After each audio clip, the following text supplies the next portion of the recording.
Hi. We'll get started in about 10 seconds here. Just give time for a few more people to filter in.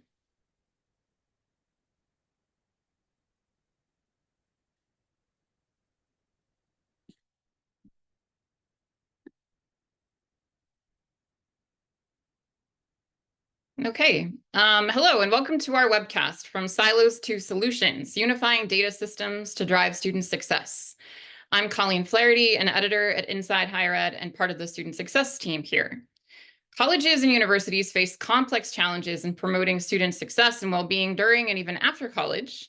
And today we'll talk about how faculty, staff, and administrators need comprehensive and accurate information about students and student success-related initiatives to carry out that work, and then how this data landscape and culture can be improved.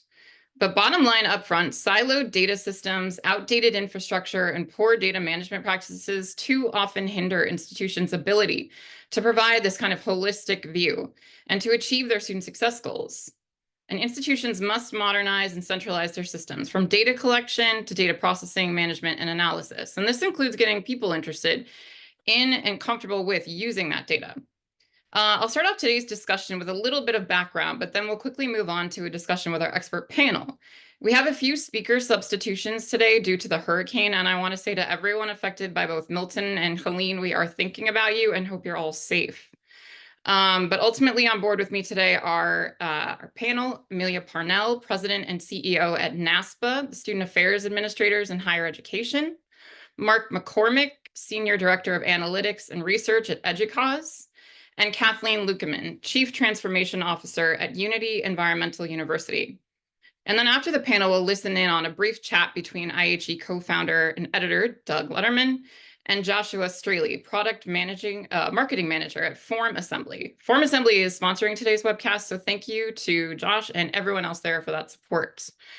Last, we'll move on to the audience Q&A. Please feel free to submit your questions at any time during the webcast by clicking on the Q&A button in the menu at the bottom of the screen, starting now.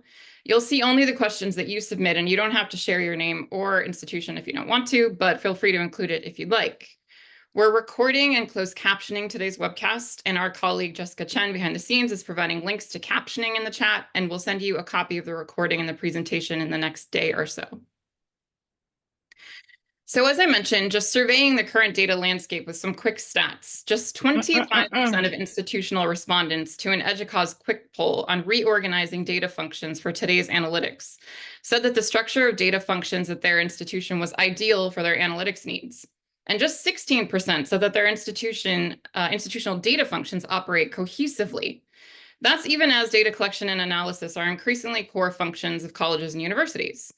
Indeed, data analytics is one of EDUCAUSE's top 10 issues for 2024, and the group's 2023 Horizon report on the holistic student experience identified, quote, unified data models for learning analytics as one of the top technologies and practices anticipated to impact the future of higher ed. So regarding the stats that I just mentioned, EDUCAUSE has said that this misalignment of strategy and resources within higher education institutions is becoming an urgent issue, with implications for data privacy and security, student recruitment and retention, and the holistic student experience. Instead of waiting for a catastrophe to force the higher education community into action, we can envision the future we want to see and create a plan to get there. So some powerful language there. EDUCAUSE's quick poll analysis notes that decentralized data functions are particularly problematic, and that regardless of their current data structure, few institutions have achieved collaboration and cohesiveness across data functions. And on the right here, we have some examples of write-in comments from that survey, which point to common challenges for colleges and universities, like data silos.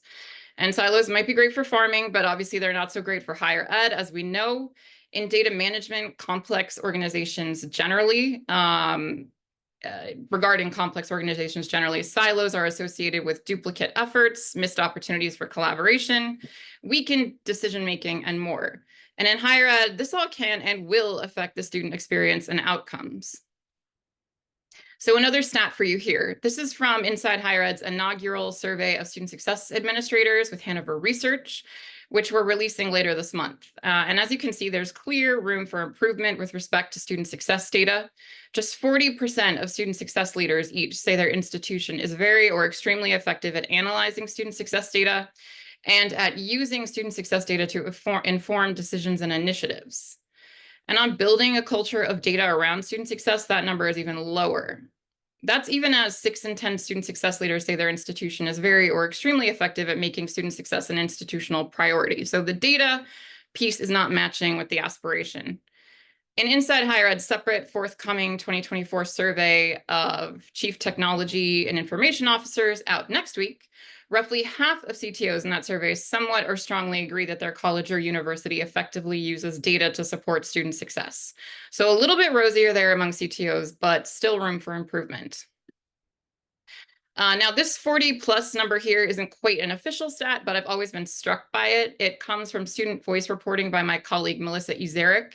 And it's an estimate as to how many data points colleges and universities collect about each student on a given day, from things like parking, going to class, hitting the gym, attending an event, checking mail, logging into the LMS, dropping in to see an advisor, stopping at the health center, the residence hall, etc. So colleges are awash, even in everyday student data, which may appear disparate, but which all have implications for student success. And the quote on the right of the screen is from EDUCAUSE's 2023 Horizon report on the holistic student experience, which I referenced earlier. It calls unified data models for learning analytics a key technology in practice and frames unified data models as a means of harnessing all of the student data for good to, quote, achieve a more holistic understanding of student experiences across institutional silos. The report also notes that AI tools can certainly help here, but it warns that proper management of unified data systems is necessary. The report says that given the current state of most institutional data governance, this will require significant resources in ways both tangible, for example, time and money, and intangible, like cultural shifts. EDUCAUSE defines data governance as the processes, policies, and goals for managing institutional data, typically including policies and standards for data access, data quality, security and privacy compliance, and retention and archiving. And I won't go into a lot of detail here, but based on some of the findings that I've mentioned, EDUCAUSE recently convened a panel to produce a unified data model action plan to help institutions wanting to move in this direction. The report takes a 10-year time horizon approach and includes goals and action items for a future that includes unified data models. Some guiding questions in the document are, what is our current state of unified data models? How do we currently support or suppress unified data models? What are our biggest challenges related to unified data models? What are our greatest assets related to unified data models? And the report also includes a helpful planning map. And last intro slide here. I took this information from a really useful case study-based report by scholar Kathy H. Thompson on unleashing the power of data utilization at HBCUs and PBCCs, which really underscores some of the concerns that EDUCAUSE raises about data governance. Thompson concludes that to maximize the benefits of developing a community practice of data utilization, it is essential to develop processes and practices in several key areas: data quality, data governance, data integration, and data literacy. And she includes to the right here a 6-competency data identity framework developed by Amelia, which is in Amelia's widely cited book, including an Inside Higher Ed, You Are a Data Person, Strategies for Using Analytics on Campus. Because a fundamental piece of this whole data project that we're talking about is increasing buy-in and working towards building a culture of data on campus. One additional resource that I'll mention, the Association for Institutional Research, EDUCAUSE, and the National Association of College and University Business Officers, NACUBO, have a change with analytics playbook to support post-secondary institutions in their goals in this space. So moving on to our panel, thank you all again so much for being here. I really appreciate it, and I'm looking forward to this conversation. Maybe starting with Mark, kind of continuing our survey of the current landscape. What do student data collection and management processes look like across higher ed and within institutions? How siloed are they really? And assuming that many of these processes need updating or optimizing, the premise of this webcast, what challenges do institutions face in modernizing them? Yeah, thank you. And hi, everyone. Delighted to be here with you today. I would say, and you struck on this idea of our aspirations. And I would say that for many of our institutions right now, our aspirations for data are not always aligned with the ways we're actually using data and with the ways that we're investing in our infrastructure and processes. And that's there are good reasons for that. This work is hard. It's hard to do well, and it's really resource intensive.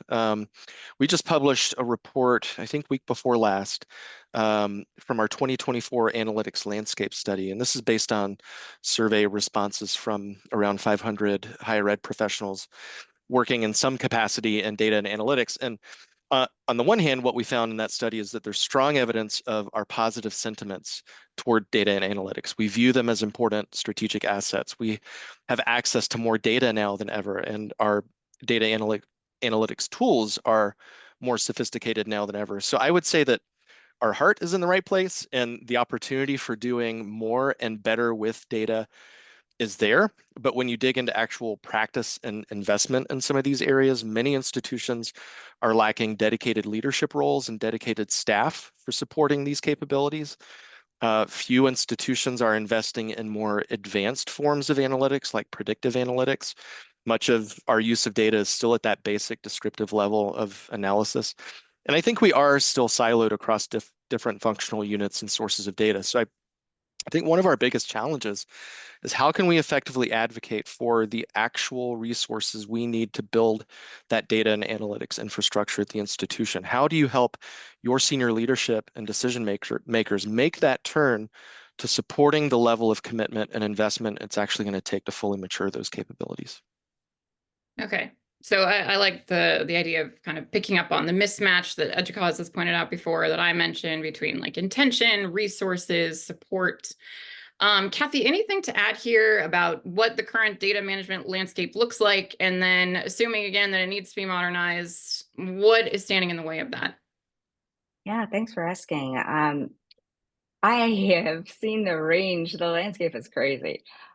We have fillable PDFs masquerading as electronic data, right?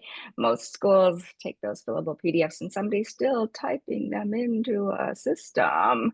It's crazy. We are still operating as if it were 20 years ago.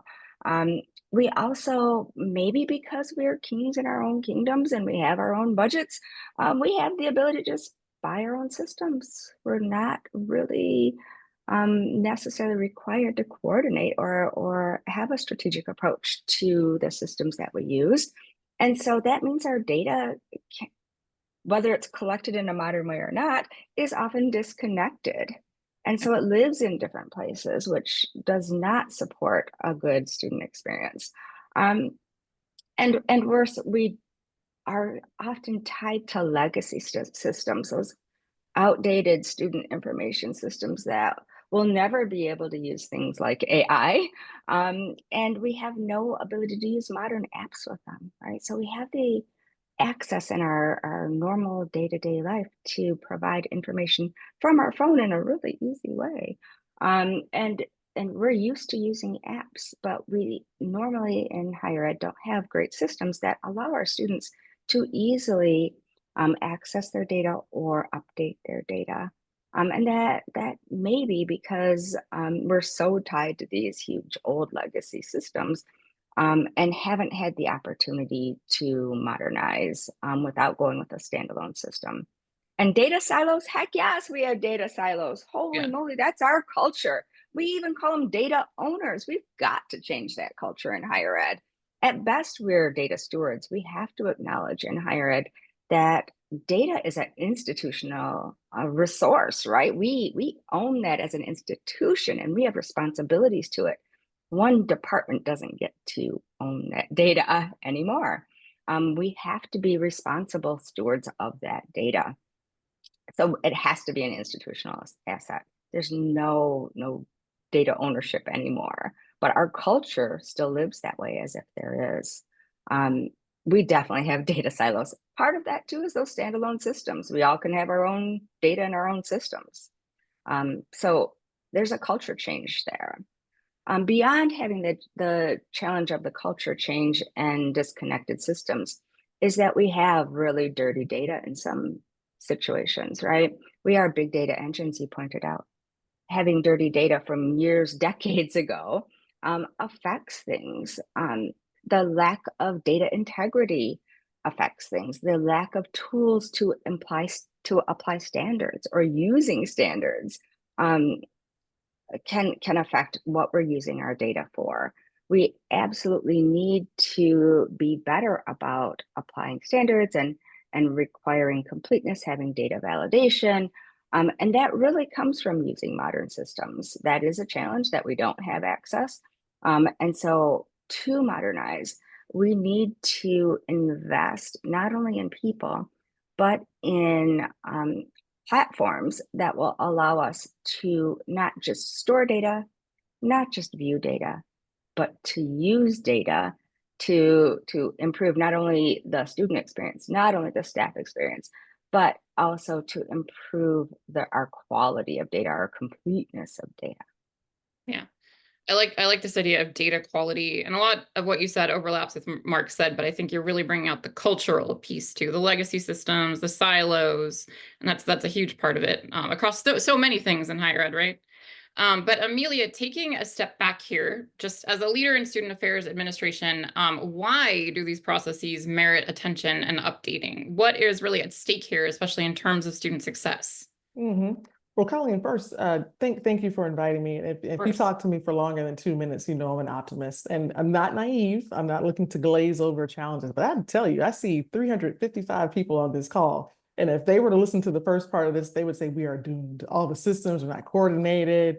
The work is not producing the outputs that we want. And part of the reason why I wrote the book is because when people want to have a conversation about data, and it's always led with what's wrong, it makes it really kind of daunting to get into a conversation. So I kind of want to bring a balanced conversation here and say it's not all bad. We do still have systems. We have one of the most racially diverse sets of students coming to our campuses, and we know a lot about them. I think, of course, we could pinpoint things that could be improved, but it's not all bad. So I had to offer that up there just to kind of bring some lightness to the conversation. There's a lot that we can do with this not perfect system. So to answer your question, I think that, what's at stake here is our ability to actually answer the questions of the day.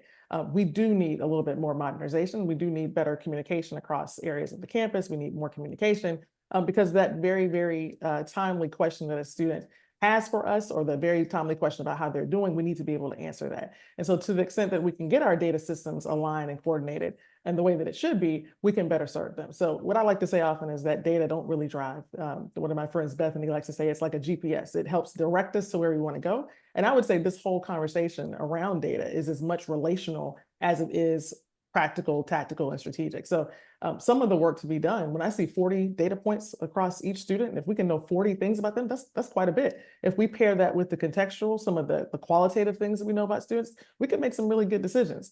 Now, again, I'm not naive. I don't want to say that we have everything at our disposal. It's all going to be perfect and it's going to be fine. But I can say we're not starting from ground level here. We have a lot of fine tuning to do, but I think there's plenty of opportunity. So you ask, why should we be looking at processes? Because it's just good business. Our systems, to Kathleen's point, they're older. And so we got to refresh. We got to see if we're putting in place processes that work with the systems that we have. Because if we do so, then we can answer those questions that we most need to answer and create the interventions to serve the students that we need to serve right now. Mm-hmm. No, I appreciate that infusion of optimism here, right? I appreciate that very much. I couldn't resist. Yeah.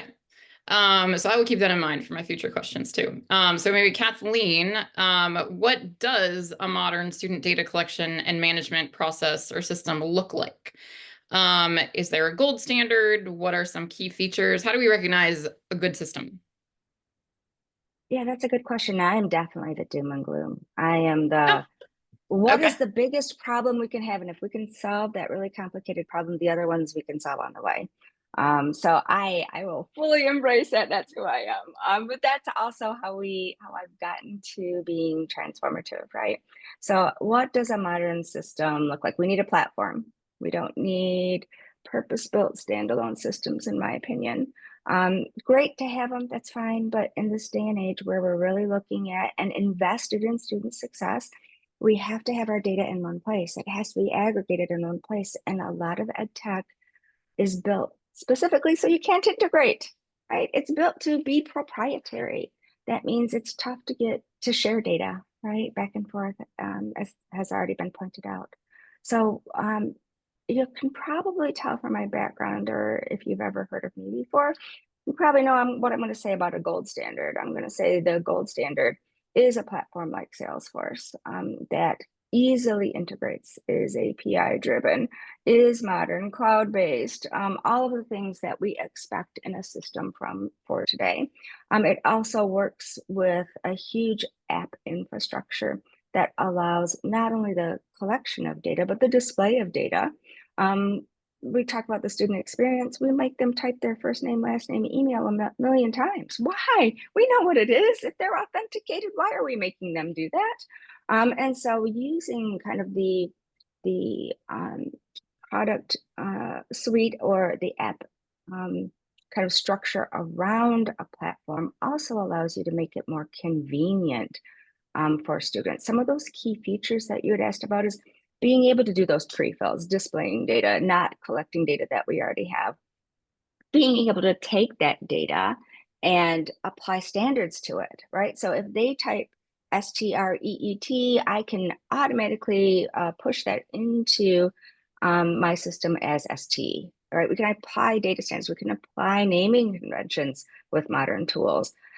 Better yet, we can kick off workflows, right? We can start using that data right away. It is in our best interest to mitigate manual work. We all have too much on our plates. Mm-hmm. And so if we can take that data and create records or update records, trigger messaging, apply interventions, whatever those that next step needs to be, we can use modern systems and their features to take action on data. Mm-hmm. I like that. So a focus on kind of shareability, if you will, of data, a focus on the user experience for the student too, as well as I guess the institution. And really, I think what it boils down to is making people's lives easier rather than harder. And data marks, in this data accessibility project. Mark, anything to add there about how we recognize a good modern student data collection and management process?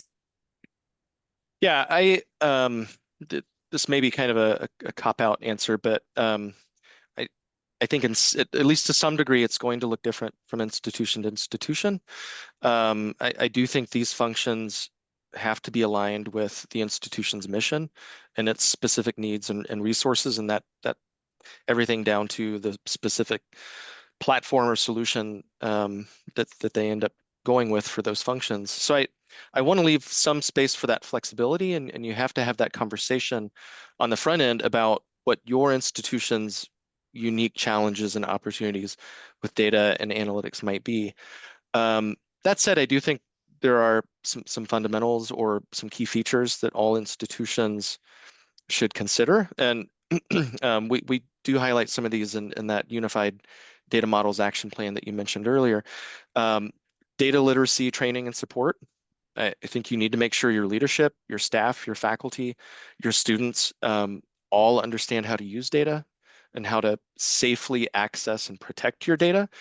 And that leads me to data security and privacy.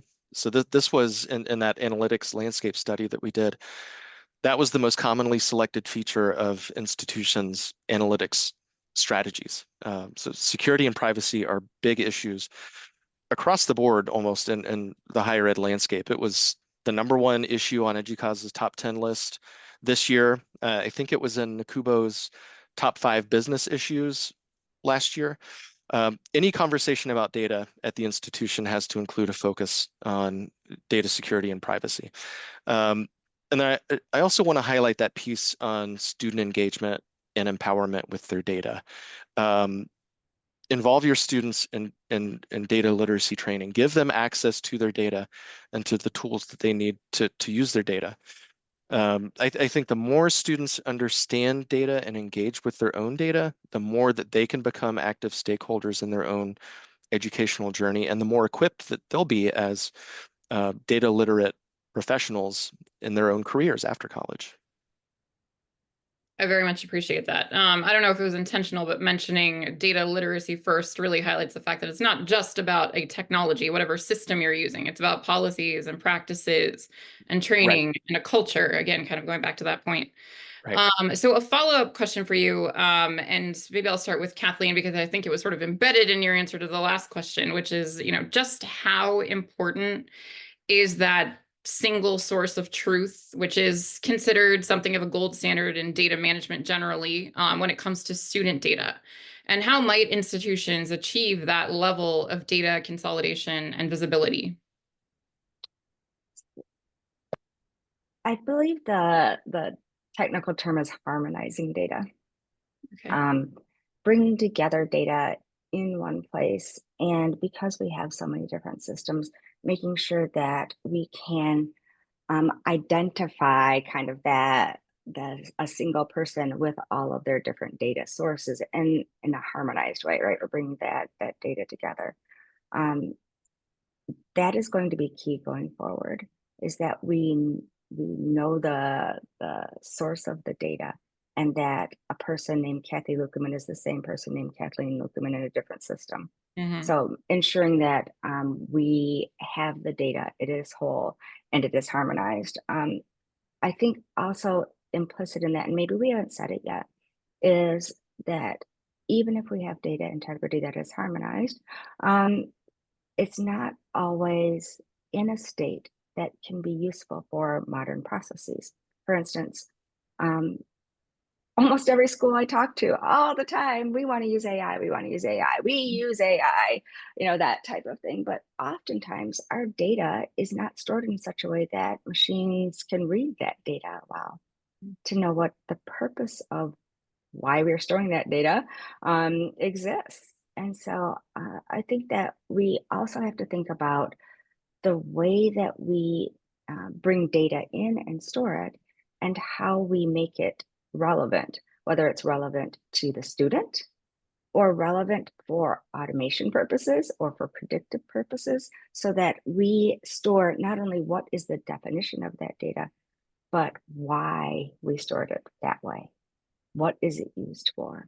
So that in the future, as we use modern tools, we're in a good position to leverage that data for the types of modern things that we expect to do. Whether that's mobile, whether that is some prediction, whether that's a recommendation, whatever it happens to be that makes the data relevant, especially to students. So many of us are looking with this enrollment cliff looming at us. So many schools have turned to different segments, the adult online segment, for instance, and we are at risk of students feeling transactional in nature rather than feeling like they belong, right? They log in, go to the LMS, submit their homework, log out, right? That's not reflecting the on-campus ethos that we have with our traditional students. We are putting ourselves at risk by not using our data in a way that helps us engage, so that we're not just transactional, so that we can provide support, that we can provide service, that we can provide self-service even, so that students don't have to reach out for help, that they can take action with their own data. To me, that's going to be key in student success. Mm-hmm. I like that. Again, just echoing that idea of actionable data, but in a way that is beyond transactional. Data as communication, and again, culture in a way. Mark, anything to add there about how important a single source of truth is when it comes to student data? Yeah, I'll just echo and plus one that I think it's so important for a number of reasons. It can give you a much more complete and holistic view of who the student is, being able to connect across different data sources and functional units. I think it gives you the ability to engage in more sophisticated forms of analyses, like some of what we were talking about earlier. And then, I think to Kathleen's comments, it can help with consistency in your data and your data management, data definitions, managing things like access, permissions, security. But a few key things that come to mind for me, leadership, buy-in, and support. I think leadership is so important for breaking down silos and fostering that cross-unit coordination and trust.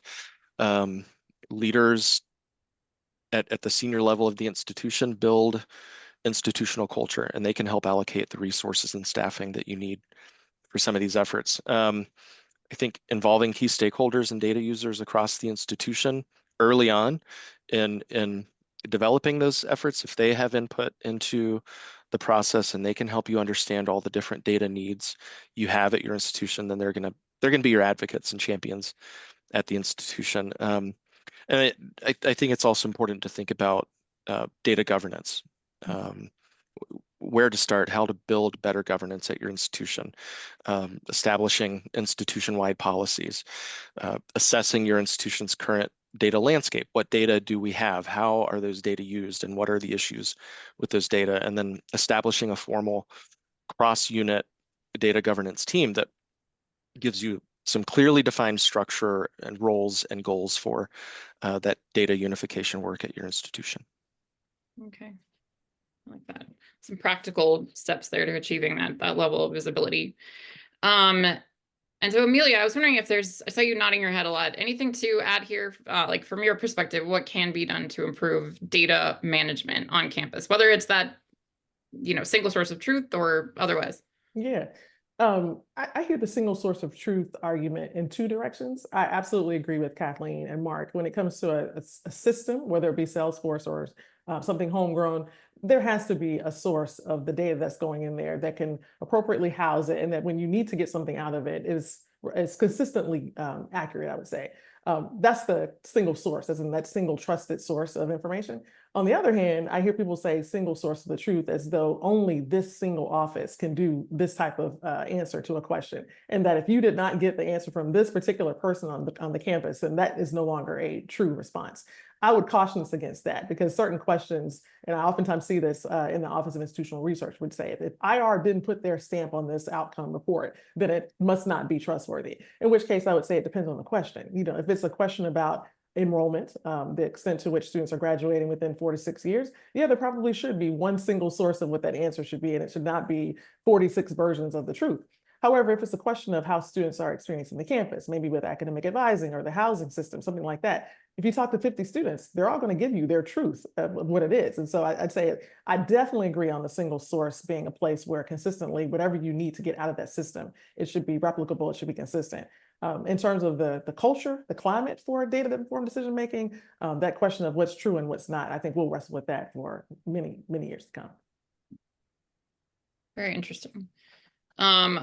I wonder if some of that skepticism as to whether or not this is, the right data, the official data, does come from the silo problem that already exists. But certainly I think there's another piece of it that you're describing as well, right? Yeah. So just a follow up here. So you wrote a book, as I mentioned, called You Are a Data Person. And this argues that nearly everyone in higher ed needs to approach their work from a data-informed perspective. So I'm wondering who on campus is responsible for or can be empowered to improve the data ecosystem. And of course, this question goes beyond just collecting and managing the data, what we're sort of talking about here, but really putting it to work in the interests of students. Yeah. I like the question, and I want to say it's appropriately titled. It's not you are a data scientist, you are a data analyst. I'm not suggesting that everybody on the campus is prepared to go off and pull out data out of that main system and do the types of sophisticated analysis that we need. However, the book is really for the description that you just gave, which is that it's an ecosystem. It's multifaceted, which means we do need every person who has a role on campus to see there as an opportunity for them to use data in their daily work. So of course, if we're talking about data to pull out certain student outcomes, the rates at which they're persisting in major and things like that, that's a different type of analysis than if I work in the conduct office and I want to see what's the amount of time for each case that I'm hearing. How can I make that process better? That type of assessment, unique to me, but it's still data informed. I should probably do it. So the purpose of the book is to promote a culture where people can actually talk about the things they're wrestling with. So maybe they need to use data a little bit more, and what type of data they need, they don't have access to, or maybe they found something when they were doing an assessment of their process or of their needs of what students they think they're serving, and they haven't found something that makes sense. I find that sometimes the data culture, if we're not careful, can feel almost punitive to the point of creating fear and apprehension around having an open conversation. Let's say that single source of the truth, that system does reveal that there are plenty of places where we're not inputting correct data. And maybe I'm the person who's been doing it incorrectly. If the culture is not there, if that ecosystem is not sustained in a way that promotes positive, you can tell us what's going on type things, then you end up saying, well, I know it probably could be better, but let me not expose myself at that point. And I don't think that anybody is trying to do harm. But I think if not described that way, the harm that comes from an inaccurate set of data in and out of a system, we won't be able to get over that in the long term. So yeah, I wrote the book to open the door for more individuals to see themselves as part of that ecosystem at the appropriate level and to want to contribute with their colleagues in a larger strategy that hopefully will produce replicable, consistent sources of data to help students succeed.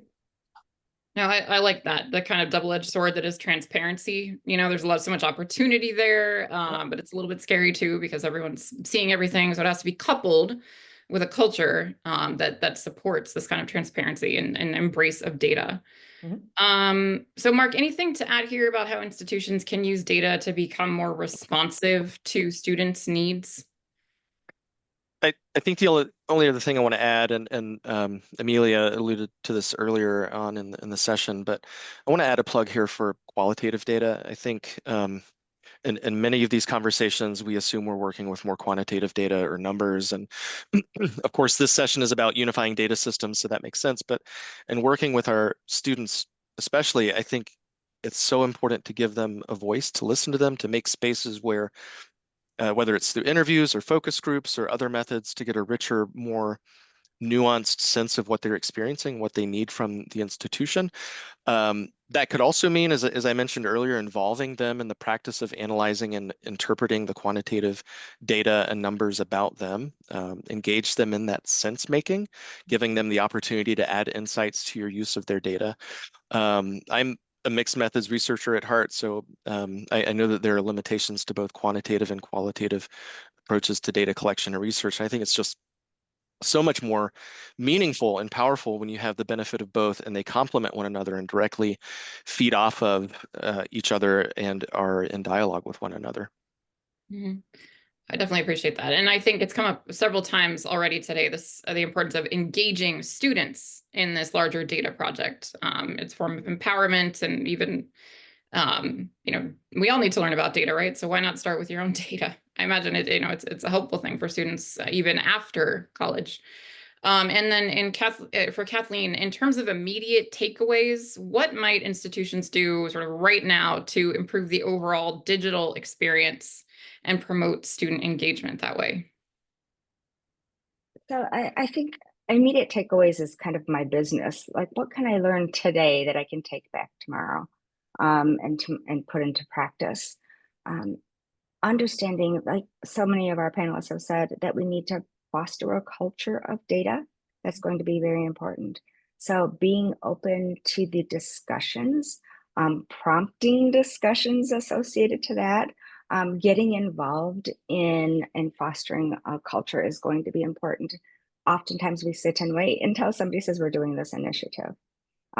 Every day we can look into our own department to say, what can we do to improve our processes? What does our data tell us now that we can improve? Often when we look at what I call the drivers of behavior, anybody who is student facing, we know students reach out to us. Why are they reaching out to us? Document why they're reaching out to us, and then look at the top 10 reasons. It generally is because we didn't tell them something when we should have, or we buried it in a website, or we made it difficult for them to understand. We use jargon. Or we have a broken process and fully admit that we need to re-engineer something. How can we today, as a takeaway, go back to our office and say, what do we know about our data, and what will that data tell us? How can we use that data to improve the student experience?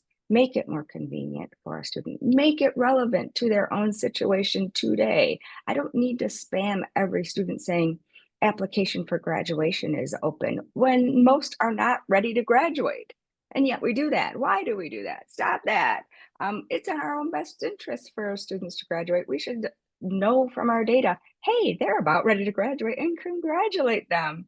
tell them here's a link to a form to order your regalia. We've even pre-filled it. We're using Form Assembly. That's our sponsor, right? We've even pre-filled it with your information that you're ready for degree conferral, whatever that happens to be. How can we go back and use the data we already have and look at it in the lens of making it easy for students, making it convenient for students, making it relevant, and being proactive in our use of data so that we can help students succeed. I like that. Proactive, relevant, and not superfluous. We definitely know that past a certain sweet spot, students tune out to communications, and we don't want to do that, so they miss the important ones. Anything, Amelia and Mark, just to add quickly about immediate takeaways and or final thoughts, maybe starting with Amelia? I'm trying to imagine who's on the call at varying levels. If I'm a senior leader, I think the best advice would be to create an appropriate level of sequencing. We got a long list, a laundry list of things that need to be done. I think we can't necessarily change the whole system and then change our data quality standards and then also look at data governance and all these things. However, I do think a data strategy for how to start where you are and maybe set some goals for what good looks like over the next year or two would probably be a really good place if I'm a senior leader. The next place I probably would say is just maybe share what's working. I think if we're moving and inching toward a centralized system, surely something is going well. And colleagues can learn from each other. If it's as tactical as what steps did you use to code this particular data to all the way up to the top to say, how did you select this platform? I think just sharing what you know and what's been effective would be exceptionally good in the right direction. I like that. Sharing what's working. I like that. Mark? Yeah, I just want to share my deep appreciation for the perspective that Amelia has brought to the session and just the acknowledgement that, hey, we've got more than 300 people in this session. We're all having this conversation. That's a great thing. It's hard work. It's hard to do well. It takes a lot of time. It takes a lot of staff and resources. Just take that first step or that next step, and any amount of progress, any amount of success and early wins that you can get, I think is worth celebrating and worth acknowledging. And don't let the long-term goal or that ideal state of perfect discourage you from where you are today and from doing the things that you can do today to start to make progress in that direction. Mm-hmm. Absolutely. So we are going to get to our audience Q&A, and we have some great questions already. Feel free to add yours if you haven't. But right now, for a few minutes, we're going to turn to Doug of IHE and Josh of Form Assembly for a brief chat about what they're hearing in this conversation. Great. Thanks, Colleen. Thanks to the wonderful panelists you've assembled. And Josh, thanks to you and Form Assembly for supporting this conversation. So as you were listening to Amelia and Mark and Kathleen and Colleen talk, were there particular things that jumped out at you that sort of resonated with what the work you and your colleagues at Form Assembly are seeing on the ground? Yeah, absolutely. And Doug and IHE team, thank you for the opportunity to sponsor this. It's really a privilege to get to hear these experts, talk about this. This has been really enlightening. As I've listened, I feel like it's come down to three things. We talked about decentralization and how much of a challenge that can make almost anything at the university. At Form Assembly, we did a survey a couple of years ago, and I just want to say to you in higher ed, your issues with decentralization are not unique. We surveyed CIOs across industries, and we were focusing on, hey, just the data collection platforms you have at your organization. What do those look like? And they reported an average of 4.5 different data collection platforms, so form builders, survey tools, et cetera, at their organizations. And that means that data is being collected at least 4.5 different ways, probably going to different systems with each one of those. And that makes all of the visualization, that data literacy that Mark is talking about, it makes it more difficult to get a look at your data, find out where it's at, if it's coming in 4 different ways and you don't know where it's at. So, I mean, I don't need to describe data silos. Everybody knows, how those work. At Form Assembly, one of the things we try to enable, and we're a form building data collection platform, if you're not familiar with us, we have a very strong integration to Salesforce. What we focus on is empowering people to be data stewards, to manage that data flow as it comes in, to standardize how it comes in. So you have one, brand standard, university standard of how data is collected, which fields you're collecting. We make it super simple to send that to CRMs like Salesforce or, your spreadsheets. And one of the things that we've been talking about here is the need for that single source of truth and to be able to trust that single source of truth. That's where data quality plays a huge role. If you do not trust the data that you're bringing in, that data literacy, if your university is data literate, they're going to start mistrusting that data. They're going to recognize how dirty it is, and they're going to understand that they can't make those decisions off of that. So that's where that standardization and centralization of at least your data collection that we empower is so important. The last thing I've really noticed, and I appreciate this focus out of these experts, and like as a former university student myself, it's nice to know that people in leadership positions care. It's student experiences, and students today are different than when I was in school, and then I think when a lot of us were in school, and they're coming up tech forward. They're coming up with phones in hand. Unfortunately, their time sucks, but it's true. And they want experiences that are friction-free. They've got, these multi-billion-dollar applications making their login experiences to their social media accounts the easiest experience that they have all day. Schools that have that suffer from that dated infrastructure, those forms. I think, Kathy, you were talking about this earlier, those friction-y forms where, hey, you've asked me for my email address every time I've logged in today. What's that about? We consider it kind of user experience, but we here at Form Assembly, we focus on that. We give organizations, universities as well, tools to take the data that you already have, if it's in your Salesforce instance, and put it back into the form once you recognize the student. Fill in the fields for them that you already know. Take that through 2-minute form, get it down to 30 seconds, allow them to go back to their day. And I think psychologically there's something at play here where it feels like their school's website should know who they are. So we give, organizations tools to make that experience happen. Again, hey, I don't think online school is ever going to replicate that on-campus experience, but you should, you can take steps to make it feel like they, are involved and known by your forms. So real quick follow-up, when you think of, as you're listening and in the issues that you see on campuses, are these primarily cultural rather than sort of technological problems, or are the solutions is getting better on this front primarily a cultural problem or at least as much of a cultural problem as a technological one? It's difficult from my perspective working in technology. We would consider ourselves the Band-Aid every day, right? But what I have heard with the universities that I've worked with is there is a lack, and I think it comes down to decentralization again.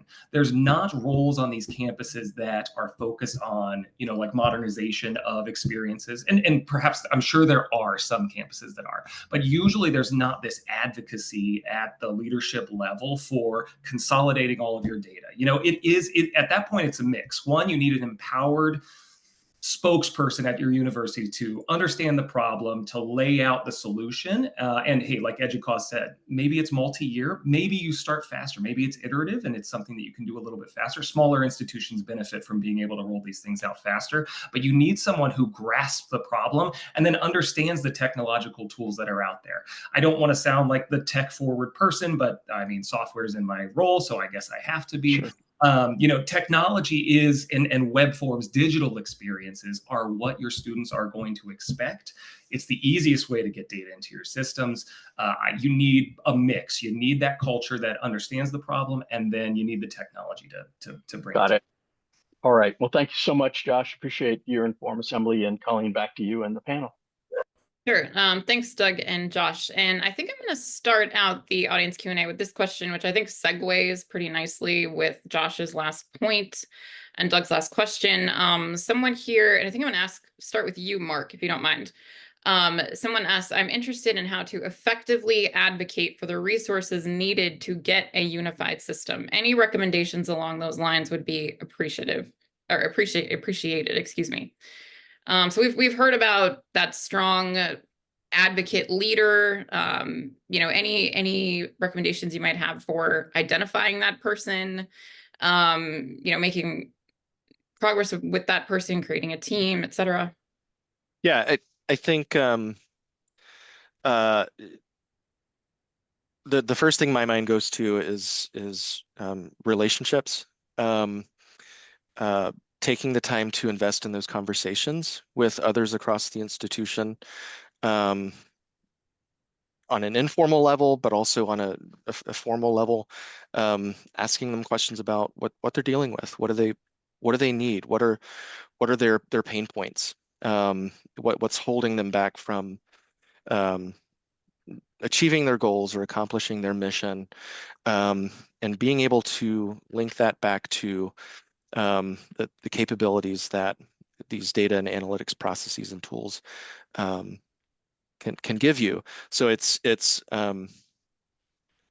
starting with the problem or the need or the opportunity, and linking that back to these capabilities, rather than being more forward with the data and analytics capabilities as the starting point and saying, well, trying to find something to do with it or a problem to solve with it. So I'll stop there, I think. Sure. And kind of moving through these to get as many in here as possible, I was going to move on to one and pose this to Amelia. So this attendee is asking, can you speak to any institutions that you know of who are doing well with data governance as a model to look at? And, not to put anybody on the spot or even identify particular institutions, if that doesn't seem appropriate or none come to mind, maybe what are the aspects of a good data governance model? What should be in place at any institution? Mm-hmm. If you don't mind, I want to just make one quick response to the Sure, previous question. To build on Mark's, make the business case.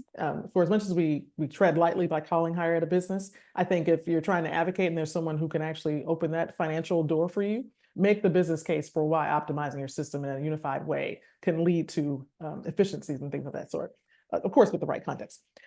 Yes, I work at NASP, but I know better than name my favorite campus to do something exceptionally well. But what I can say is I've had a great opportunity to talk with the Northwest Commission on Colleges and Universities. So I know there are multiple accrediting bodies, but they've been looking at data governance for some time now. I think there are certain characteristics, recipe ingredients that make it really work. And I'd probably say anything cross-functional. I think oftentimes governance conversations start with how do we put fences around something? How do we keep people from doing the wrong things? How do we limit access? And I don't know that it has to be about that. I think to some extent you want to see all the breadth of use cases of data, but then you want to safeguard against misuse. And so I would say to some extent, starting with the right types of questions of why you need a governance system, and also acknowledging that whatever those governance principles are for today, you're going to have to revisit them, over time. And so I think we saw the biggest proliferation in a while when AI came out, and as though AI was new. It was always around, but as soon as we started hearing about the platforms, it was like, we got to stop everybody right now. We got to put a pause on this and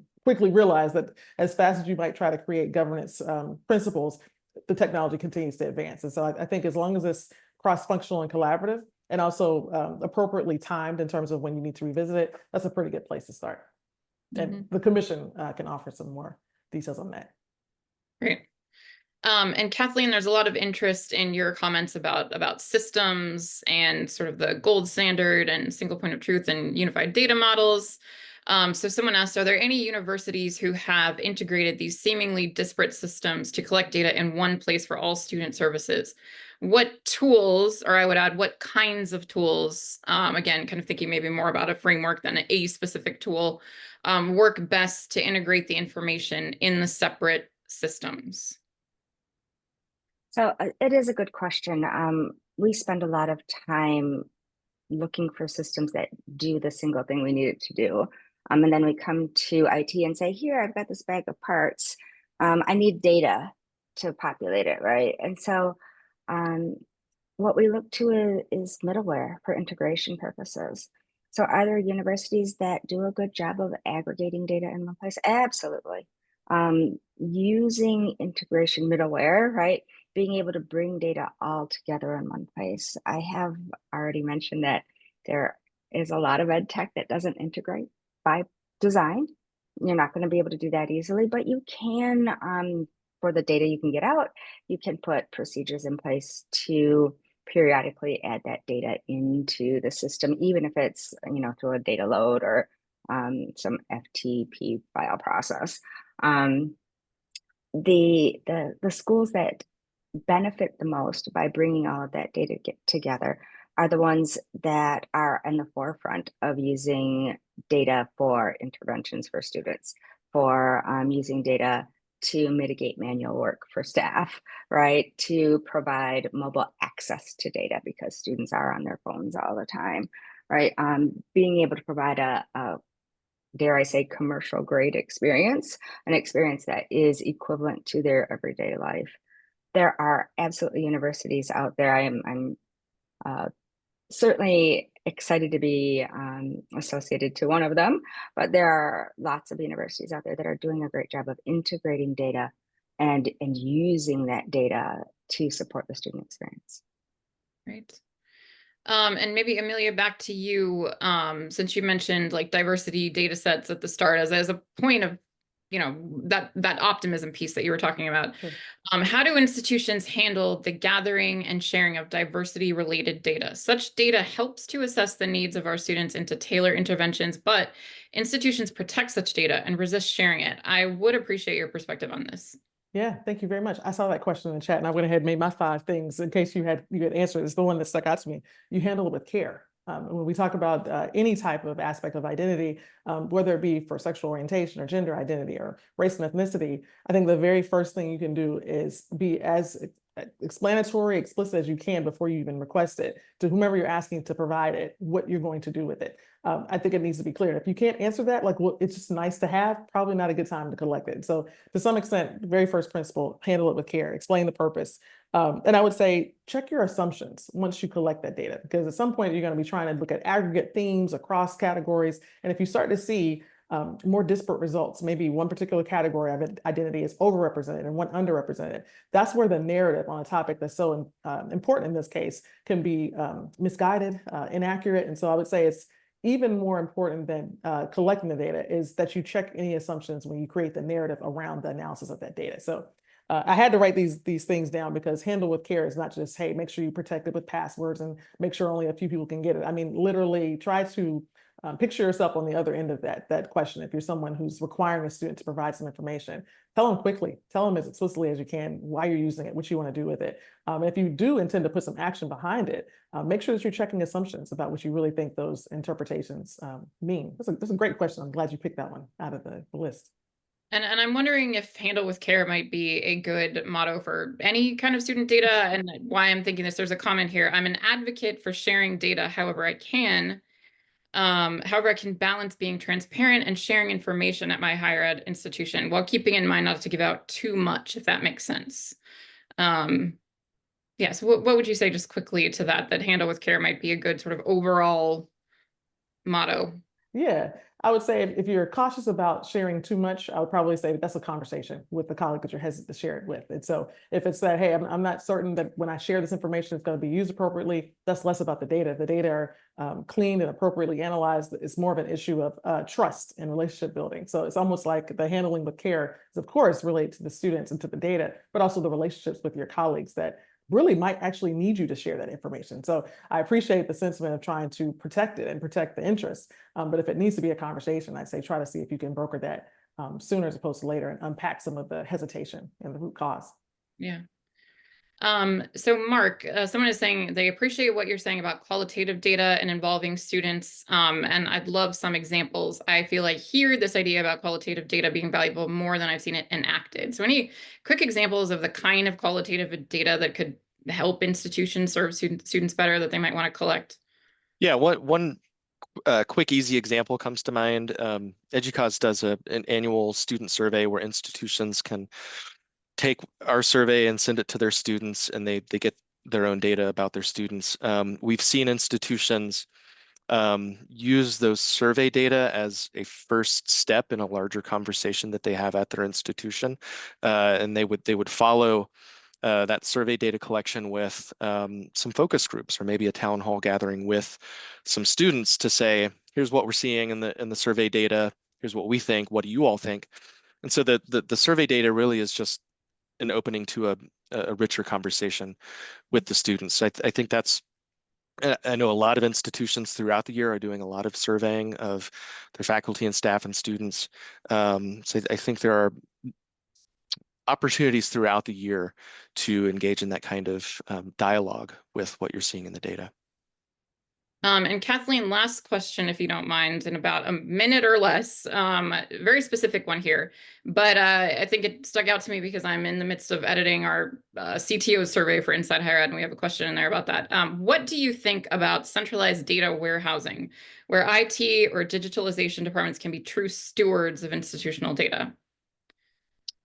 I'm a huge proponent of data centralizations, having a single source of truth, as we had talked about earlier. And if we're talking about the products themselves, I'm never a fan of data warehouses. Man, are they a pain. I like data lakes much better, though I like data lake houses even better than that, partly because of the nature of the tools, if you will. The more modern data lake house approach not only allows that centralization, storing it in a way so that it can be segmented, but it also allows action, right? So being able to use a data lakehouse for action and use it in a unified way, right? So that we have data from many sources stored and aggregated into single people, right? They're all with all of their data. And that can be used in such powerful ways to make it easier for students to get through the administrivia outside of the classroom. And so I love the idea of the aggregation of data and having central administration. But if I'm looking toward a tool, I'm looking towards something more modern that's not just storing data or slicing and dicing it, but allowing me to act on it. Well, I appreciate that. Data lakes and administrativia, two vocabulary words I'm going to add for future webcasts and conversations about this. Thank you all so much. I have really enjoyed this. I've learned a lot. I hope you all in the audience have as well. Thank you so much for coming. And for everyone facing weird weather patterns, again, just stay safe. And thanks so much again for being here. We will see you next time.